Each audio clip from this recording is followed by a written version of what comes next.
দুপুর বন্ধুরা, সবাই কেমন আছো? আশা করি ভালো আছো। তো আজকে একটু স্পেশাল দিন, আমার ছেলের বার্থডে। তো সেই জন্মদিনের আয়োজন একটু করেছি। তো রান্নাবান্না করতে একটু দেরি হয়ে গেল।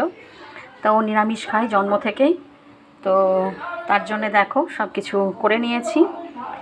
আছে গরম ভাত, লঙ্কা, লেবু, আছে শাক ভাজা, আলু ভাজা, বরবটি ভাজা, বেগুন ভাজা, কুমড়ো ভাজা, পনির কষা, পোলাও, আর এদিকে আছে শুক্তো, ভেজ ডাল, পনির, দই পনির আছে, এদিকে আছে পাঁপড়, এদিকে আছে স্যালাড, এদিকে আছে আনারসের চাটনি, ফল, আর এদিকে আছে 5 রকম মিষ্টি, আর পায়েস, দই, আর নিজে হাতে কেক বানিয়েছি।